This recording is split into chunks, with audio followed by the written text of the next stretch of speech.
말씀입니다. 창세기 11장 1절에서 9절까지의 말씀입니다. 구약성경 13면에 있는 창세기 11장 1절에서 9절까지 말씀을 제가 봉독해 드리겠습니다. 온 땅의 언어가 하나요 말이 하나였더라. 이에 그들이 동방으로 옮기다가 신할 평지를 만나 거기 거류하며 서로 말하되 자 벽돌을 만들어 견고히 굽자 하고, 이에 벽돌로 돌을 대신하며 역청으로 진흙을 대신하고, 또 말하되 자 성읍과 탑을 건설하여 그 탑 꼭대기를 하늘에 닿게 하여 우리 이름을 내고 온 지면에 흩어짐을 면하자 하였더니, 여호와께서 사람들이 건설하는 그 성읍과 탑을 보시고 내려오셨더라. 여호와께서 이르시되 이 무리가 한 족속이요 언어도 하나이므로 이같이 시작하였으니 이후로는 그 하고자 하는 일을 막을 수 없으리로다. 자 우리가 내려가서 거기서 그들의 언어를 혼잡하게 하여 그들이 서로 알아듣지 못하게 하자 하시고, 여호와께서 거기서 그들을 온 지면에 흩으셨으므로 그들이 그 도시를 건설하기를 그쳤더라. 그러므로 그 이름을 바벨이라 하니 이는 여호와께서 거기서 온 땅의 언어를 혼잡하게 하셨음이니라. 여호와께서 거기서 그들을 온 지면에 흩으셨더라. 아멘. 우리 옆 사람 보면서 다시 한번 인사하겠습니다. 말씀에 은혜 되세요. 이렇게 인사하겠습니다. 예. 오늘도 말씀에 큰 은혜가 있기를 주의 이름으로 축원합니다. 오늘 바벨탑 이야기입니다. 여러분, 창세기 11장 4절에 보면 성읍과 탑을 건설하여 그 탑 꼭대기를 하늘에 닿게 하여 이렇게 되어 있습니다. 실제로 바벨탑은 어디까지 올라간지는 모르겠습니다. 그런데 그들이 하늘에까지 닿게 하자고 했는데 과연 어떤 높이까지 그 탑을 건설하려고 했던 것일까 좀 제가 한번 생각을 해봤습니다. 지금도 계속해서 사실 세계에서 곳곳에는 높은 건물을 경쟁적으로 짓고 있죠. 저 그림을 보시면 그 높은 건물들은 순서대로 이렇게 보여주는 건데요. 현재 세계에서 가장 높은 빌딩은 그 아랍에미리트의 그 두바이에 있는 그 부르즈 칼리파라고 하는 건물인데, 그 건물 높이가 자그마치 828m입니다. 별로 상상이 안 되시겠죠. 그죠? 층수로는 163층 높이에 해당하는 높이입니다. 우리나라에서 사실 가장 높은 건물은 아시죠? 롯데월타워인데 그 높이가 약 555m, 그리고 층수로는 123층에 해당합니다. 제가 한번 올라가 봤는데요. 아찔하더라고요. 정말 높습니다. 그런데 이렇게 왜 초고층 건물을 사람들이 짓는 걸까? 사실 이 초고층 건물들은 건물 효용성이 매우 떨어집니다. 그러니까 그 건물을 짓는 그 넓이에 비해서, 그 돈에 비해서 효용성이 떨어집니다. 그런데도 왜 사람들이 이 건물을, 이렇게 높은 건물을 지을까? 그건 답은 확실하죠. 랜드마크를 지으려고 하는 겁니다. 그러니까 우리나라에 이런 건물이 있다. 우리 회사가 이런 건물을 지었다. 우리가 이 정도라는 것을 보여주는 것에 굉장한 상징성이 있기 때문에 그렇습니다. 이렇게 초고층 건물을 짓는 그 시도가 사실 지금으로부터 4,000년 전에도 있었다는 거죠. 바벨탑인데요. 이 바벨탑 사건을 11장에 다루면서 사실 그 10장에 나온 신할 평지라고 하는 그 언급이 나오고, 또 10장에 나오는 그 바벨이라고 하는 언급이 이 11장에 연속해서 나오는 것을 볼 수 있어요. 그러니까 이 바벨탑을 짓는 사람들이 그 10장에 나오는 그 니무롯의 왕국과 연결된다는 것을 알 수가 있습니다. 이 바벨론의 시작은 이 니무롯인데, 니무롯은 그 이름의 뜻이 반역자라고 하는 뜻입니다. 좀 놀랍죠? 반역자라고 하는 이름을 가지고 있어요. 그리고 이 니무롯은 노아의 증손자입니다. 창세기 10장 8절에서 9절을 보시면, 구스가 또 니무롯을 낳았으니 그는 세상의 첫 용사라. 그가 여호와 앞에 용감한 사냥꾼이 되었으므로 이런 말씀이 있습니다. 여기 이제 용사라고 하는 말은 강한 세력을 가진 자라는 거예요. 그러니까 세상에서 가장 강한 세력을 가진 자가 왕이 된 것을 말씀하고 있습니다. 그리고 10장 9절에 보면 여호와 앞은 우리가 생각하는 여호와 앞에서 좋은 의미로 쓰인 것이 아니라 대적의 의미로 쓰인 것입니다. 그러니까 하나님을 대적하는 자라는 뜻이에요. 그리고 용감한 사냥꾼이라고 하는 것은 그 사람 사냥꾼을 말합니다. 인간 사냥꾼이죠. 이 니무롯은 노아의 아들들 중에 그 셈이나 야벳 계열이 아니라 함의 계열입니다. 함의 자손인데요. 이 함의 자손들은 아시아의 그 메소포타미아, 그러니까 우리가 보통 말하는 티그리스 유브라데스 강 유역에서 생긴 그 메소포타미아 문명을 아시죠? 그 지역에 정착해서 살기도 했고 살았고, 그리고 아프리카, 북아프리카를 주로 그 본거지류에서 흩어져서 살게 됩니다. 그러니까 이들은 하나님을 등지고 자신들의 문명을 세우기 위해서 애쓰는 사람들의 대표적인 사람들입니다.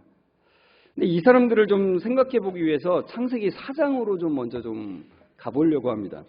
창세기 4장에 보면은 아담의 그 아들인 그 가인의 후예들에 대한 설명이 나와요. 그러니까 그 아담의 아들 중에 이제 아벨은 죽었고, 이제 가인의 후예가 있고 셋의 후예가 있죠. 다른 아들들이 더 있는지는 모르지만 성경은 이제 가인의 후예와 셋의 후예에 대해서 이제 설명을 하죠. 근데 셋의 후예가 아닌 이 가인의 후손들은 뭔가의 원조가 됩니다. 여러분, 가인은 최초로 성을 쌓았다고 나옵니다. 그리고 그의 5대손이, 그 가인의 5대손이 이제 라멕이라고 하는 사람인데요. 제가 한번 언급을 했었습니다. 이 사람을 죽이고도 눈 하나 깜짝하지 않는 그런 인물입니다. 그리고 이 라멕의 아들들은 잘하는 것들이 있어요. 야발은 가축을 치는 자의 조상이 되었고요.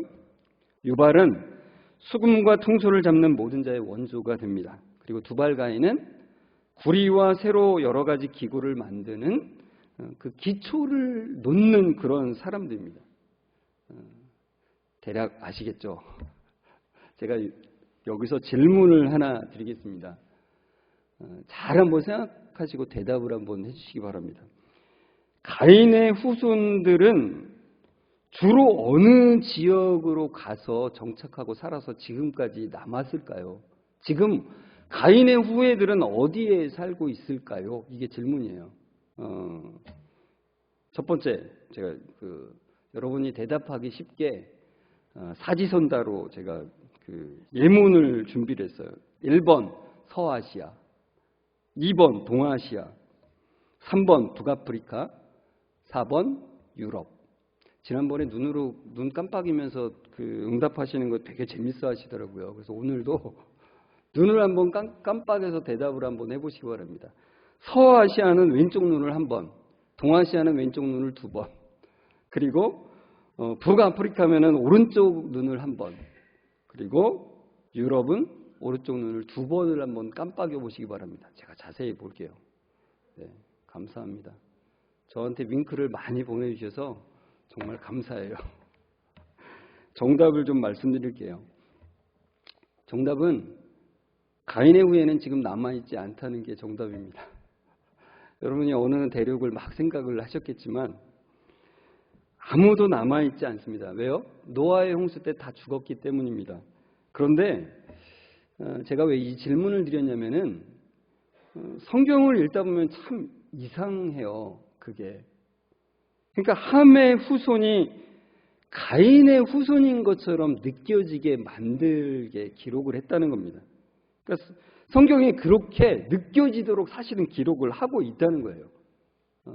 그러니까 가인의 후예와 함의 후예가 사실은 같은 뭔가로 흘러가고 있다는 것을 설명하고 있다는 겁니다. 여러분, 함의 후손 니므롯이, 이름이 좀 많이 나와가지고 지금 막 혼동이 되실 수 있는데 잘 생각해 주십시오.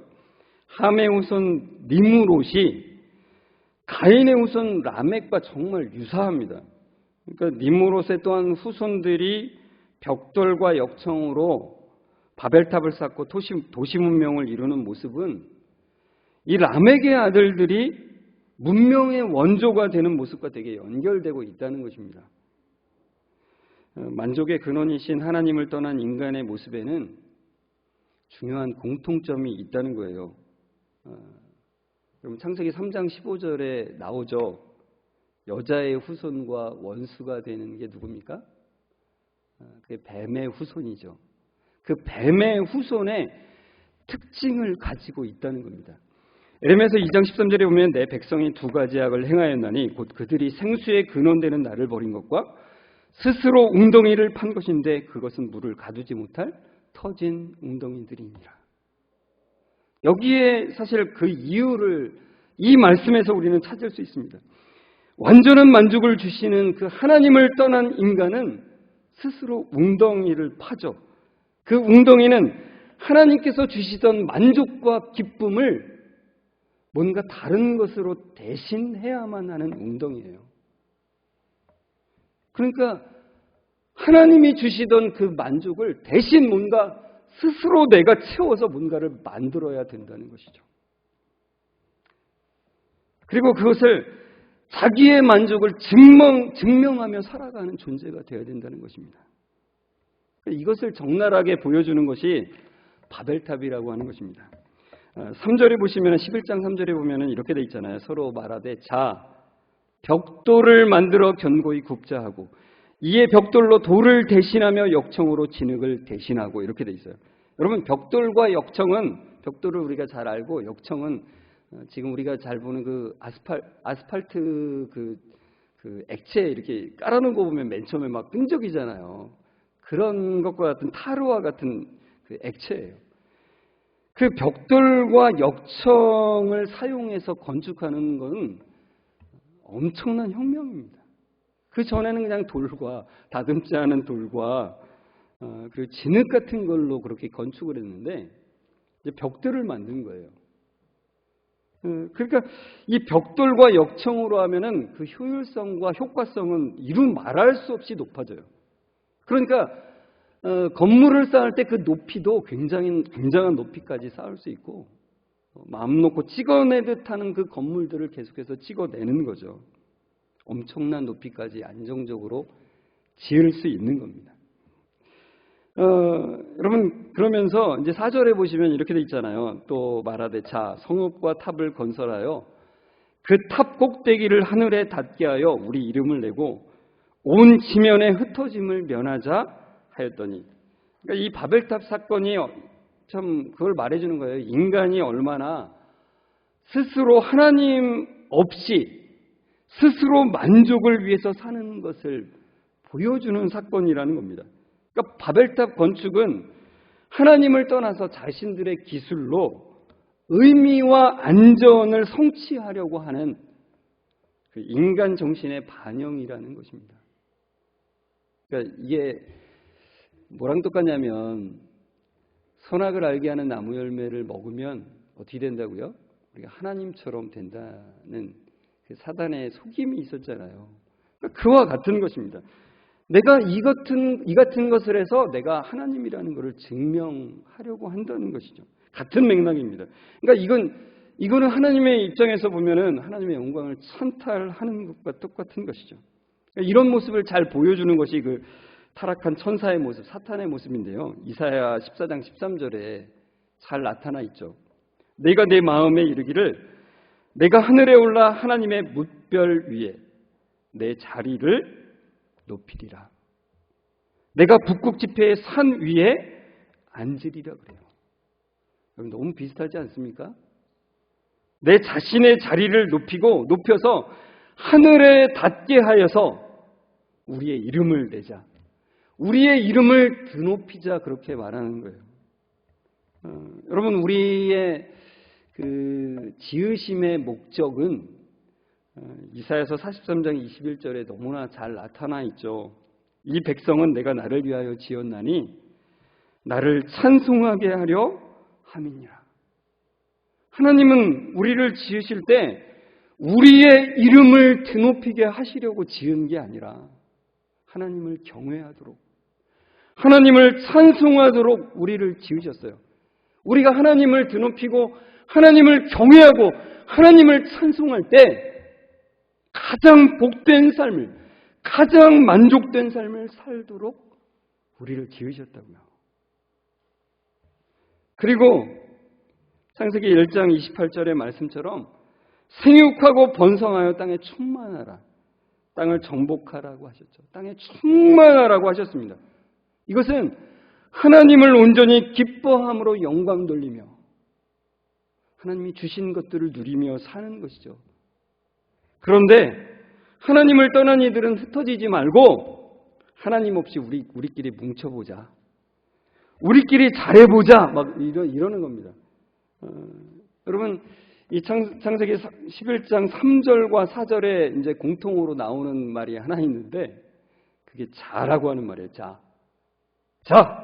우리 어떻게 해보자, 뭐 이런 건데요. 이게 히브리어로는 하바라고 하는 말인데 이 하바라고 하는 말의 뜻은 그거예요. 어서 와라. 그러니까 어서 와. 이게 약간 격려하는 말로 하는 거죠. 잘 왔어. 어서 와. 그런 말이에요. 그러니까 북돋으면서 하는 말인데, 그러니까 이 말의 의미를 생각하면서 3절과 4절을 해석하자면 이런 거예요. 자, 어서 와. 우리가 우리 힘으로 할 수 있다는 것을 한번 보여주자. 어서 와. 우리가 얼마나 대단한지를 깨닫고 증명해내자. 어서 와. 우리가 도시를 건설하고 우리 이름을 드러내보자. 어서 와. 우리가 우리 구미에 맞는 신을 만들어보자. 그런 거예요. 우리가 신이 되고 또는 우리가 신을 만들어서 우리의 구미에 맞게 섬겨보자. 그런 거예요. 그런데 오늘 우리가 읽은 본문에 이 자라고 하는 말이 한 번 더 나와요. 근데 그거는 이 바벨탑을 쌓는 사람들이 말한 게 아니라 하나님께서 하신 말씀에 나옵니다. 11장 7절 8절에 보면 자, 우리가 내려가서 거기서 그들의 언어를 혼잡하게 하여 그들이 서로 알아듣지 못하게 하자 하시고 여호와께서 거기서 그들을 온 시면에 흩으셨으므로 그들이 그 도시를 건설하기를 그쳤더라 하시죠. 그러니까 여기서 세 번째 나오는 자는 다릅니다. 삼위 하나님이 함께 하심의 자예요. 그러니까 바벨탑을 쌓는 사람들끼리 자, 서로 격려하면서 한 말이 아니라 삼위의 하나님께서 함께 하심으로의 자이죠. 그러면서 이건 삼위 하나님 안에서만 말씀하신 것이 아니라 우리를 향하신, 그러니까 삼위 하나님의 사랑이 인간에게도 임하기를 원하셨던 그 하나님의 그 사랑이 인간들을 향해서도 지금 외치고 계시는 거예요. 죄로 말미암아서 다른 방향으로 가는 그들에게 어서 와라, 돌아오라고 그렇게 외치는 말씀이라고 말씀하는 거예요. 사도행전 7장 2절에 3절에 보시면 스데반이 한 설교가 나오거든요. 거기에 이런 말씀이 있습니다. 스데반이 이르되 여러분 부형들이여 들으소서. 우리 조상 아브라함이 하란에 있기 전에 메소포타미아에 있을 때에 영광의 하나님이 그에게 보여 이르시되 내 고향과 친척을 떠나 내가 내게 보일 땅으로 가라 하시니. 여러분 저기에 메소포타미아라는 말이 제가 색깔을 다르게 해놨잖아요. 지금 저 메소포타미아가 바로 이 바벨탑이 쌓아지던 그 현장이죠. 그 지역이죠. 그 지역에 아브라함이 살고 있었습니다. 그런데 하나님께서 그 아브라함에게 그 땅을 나와서 내가 내게 보여줄 그 땅으로 가라는 거예요. 가라. 그런데 이 가라고 하는 말이 사실 원어상의 의미는 오라는 말이에요. 오라. 나오라는 거죠. 나오라. 그러니까 앞에서 우리가 창세기 11장에서 본 그 자와 똑같은 의미라는 거예요. 그 하바와 똑같은 의미를 가진 가라예요. 그러니까 나오라는 거예요. 아브라함에게. 그러니까 바벨론에 본 거지 메소포타 문명의 한가운데 있을 때 아브라함에게 그곳에서 나와라. 그러니까 여러분 창세기 11장 9절에서 하나님께서 거기서 온 땅의 언어를 혼잡게 하심으로 사람들을 흩어지게 하신 이유가 있는 거죠. 그건 뭐래요? 뭐라고요? 그 바벨 지역에서 나오라는 거예요. 그런데 여러분, 이것은 단순히 지역에서 나오라는 의미 이상의 의미죠. 그 바벨의 사고 방식에서 나와라. 그 바벨의 사고의 틀에서 나오라는 거예요. 그 바벨의 사고의 틀은 뭐예요? 하나님 없이도 우리는 잘할 수 있다. 하나님 없이도 우리는 잘 살아갈 수 있다라고 하는 그 사고의 틀에서 나오라는 것입니다. 우리의 힘을 증명해서 우리의 이름을 드러내자라고 하는 그 바벨의 사고에서 나오라는 것입니다. 로마서 12장 1절 2절에 보면 이런 말씀이 있습니다. 그러므로 형제들아, 내가 하나님의 모든 자비하심으로 너희를 권하노니 너희의 몸을 하나님이 기뻐하시는 거룩한 산 제물로 드리라. 이는 너희가 드릴 영적 예배니라. 너희는 이 세대를 본받지 말고 오직 마음을 새롭게 함으로 변화를 받아 하나님의 선하시고 기뻐하시고 온전하신 뜻이 무엇인지 분별하도록 하라. 저만 읽기에는 너무 아쉬워서 같이 한번 좀 읽겠습니다. 시작. 그러므로 형제들아, 내가 하나님의 모든 자비하심으로 너희를 권하노니 너희 몸을 하나님이 기뻐하시는 거룩한 산 제물로 드리라. 이는 너희가 드릴 영적 예배니라. 너희는 이 세대를 본받지 말고 오직 마음을 새롭게 함으로 변화를 받아 하나님의 선하시고 기뻐하시고 온전하신 뜻이 무엇인지 분별하도록 하라. 아멘. 여러분, 여기에 나오는 너희는 이 세대를 본받지 말라는 것은 너희는 이 세대에 본뜸을 당하지 말라는 거예요. 그게 무슨 말이냐면, 여러분, 저 밑에 제가 이제 그 그림을 하나 넣어놨잖아요. 저게 이제 다식판인데, 다식판에 이렇게 그 재료를 이렇게 넣어놓고 누른 다음에 뽑아내면 그 다식판의 모양이 그대로 본이 되어서 나오죠. 그러니까 우리도 마찬가지로 이 세상의 틀에 넣어져서 거기서 그 틀에 맞춰주지 말라는 것입니다. 왜요? 이 세상은 바벨의 생각으로 가득 차 있다는 것입니다. 사탄은 언제나 우리를 그 세상의 틀에 넣어서 누르려고 하고 있다는 거예요. 그러면 여러분, 어떤 분은 이렇게 생각할 수 있겠죠. 이 세상이 바벨의 생각으로 가득 차 있어? 그러면 나는 이 세상을 좀 떠나서 저 산속으로 들어가서 살아야 되겠다. 뭐 이런 생각을 가질 수 있겠죠. 그러나 제가 아까 말씀드렸듯이 그 지역을 떠나는 것으로 해결되는 게 아닌 거예요. 그 사고의 틀로부터 나와야 된다는 거죠. 산속으로 들어간다고 해서 해결되는 게 아니라는 겁니다. 사도행전 2장 5절에서 6절을 보시면은 사실 그 하나님께서 놀랍게 이 일을 해결하시는 장면을 볼 수 있는데, 이렇게 되어 있습니다. 그때 경건한 유대인들이 천하 각국으로 와서 예루살렘에 머물러 있더니 이 소리가 나매 큰 무리가 모여서 각각 자기의 방언으로 제자들이 말하는 것을 듣고 소동하여. 성령이 임하자 제자들이 말을 하는데, 갈릴리에 살았던 갈릴리 출신 제자들이 세계 각 지역에서 온 사람들의 말로 이야기를 하는 거예요. 그러니까 거기에 세계 각곳에서 모였던 사람들이 자기의 말을 들으니까 너무나 신기한 거죠. 그러니까 여러분, 이게 바벨탑 사건을 통해서 하나님께서 그 언어를 혼잡시켜서 흩어졌던 사람들이 다시 성령 안에서 다시 소통하는 모습을 보여주고 있다는 것입니다. 사람들은 언어를 통해서 하나님을 대적하는데 그것들을 사용했죠.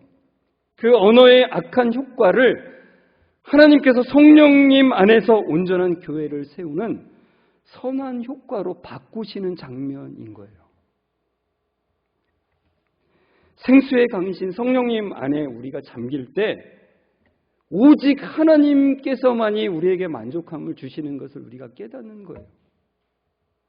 오직 하나님만이 높임을 받으실 그 하나님이심을 깨닫는 것이죠. 여러분, 우리는 사실 겉으로는 내가 내 힘으로 하면 잘 되는 것처럼 보일 때가 많아요. 실제로 그렇습니다.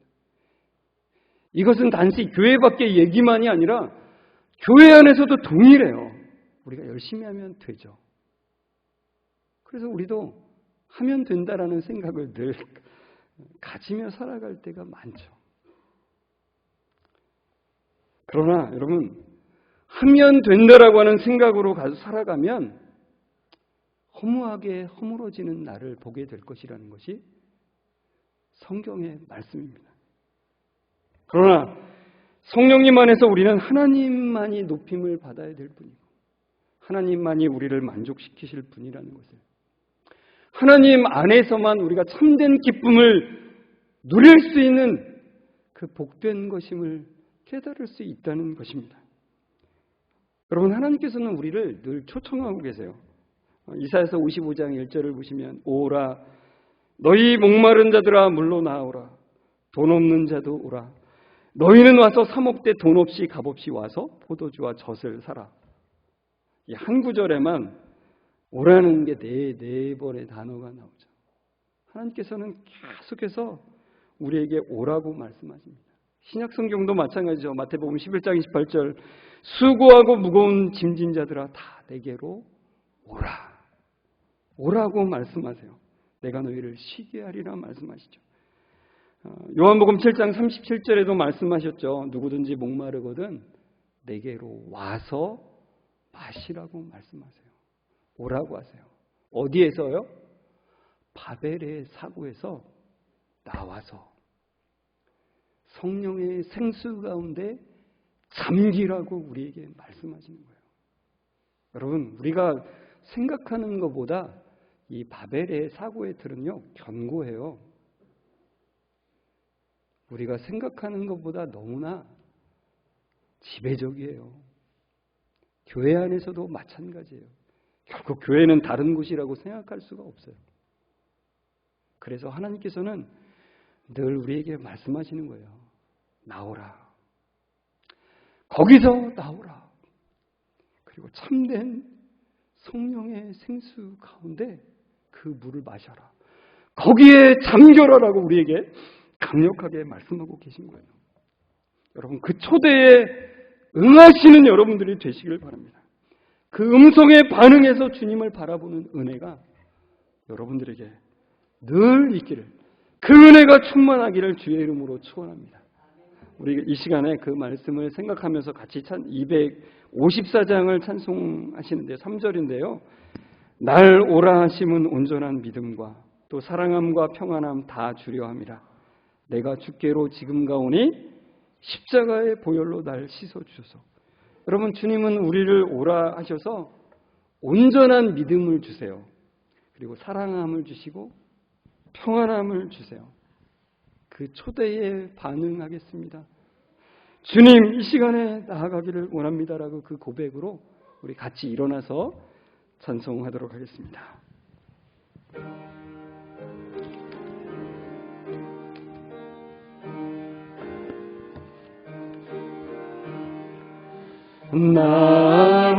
나오라 하시는 온전한 믿음과 또 사랑과 평안함 다 주려 함이세. 내가 주께로 지금 가오니 십자가의 보혈로 날 씻어주. 날 오라 하심은 날 오라 하시는 온전한 믿음과 또 사랑과 평안함 다 주려 함이라. 내가 주께로 지금 가오니 십자가의 보혈로 날 씻어주소. 내가 주께로 내가 주께로 지금 가오니 십자가의 보혈로 날 씻어 주소서. 내가 주께로 지금 가오니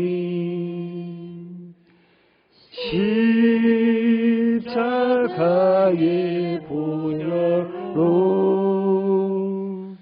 날 씻어 주소서. 사랑의 하나님, 감사합니다. 바벨에서 언어를 혼잡케 하셔서 흩으신 주님, 감사합니다. 바벨의 사고의 틀, 하나님 없이도 잘할 수 있다는 생각에서 그곳에서 나와 생수의 강이 되시는 하나님께 나오라고 말씀하시니 감사합니다. 하나님, 바벨의 생각이 이 세상에 가득하고 우리의 마음에도 강력하게 장착되어 있습니다. 사랑의 하나님, 하나님을 제쳐두고 내 힘으로 할 수 있다는 생각에서 돌이키게 하여 주시고 오직 하나님 안에서만 참된 기쁨을 누릴 수 있음을 알고 주님께 나아가는 은혜를 주옵소서. 우리를 오라 하셔서 온전한 믿음과 사랑함과 평안함을 주시는 주님 앞에 감사함으로 나아가는 은혜를 날마다 허락해 주옵소서. 하나님, 우리 사랑하는 성도들 한 주간 살아갈 동안 이 말씀을 깊이 묵상하며 하나님의 사랑에 감격하는 은혜를 날마다 누리게 하여 주옵소서.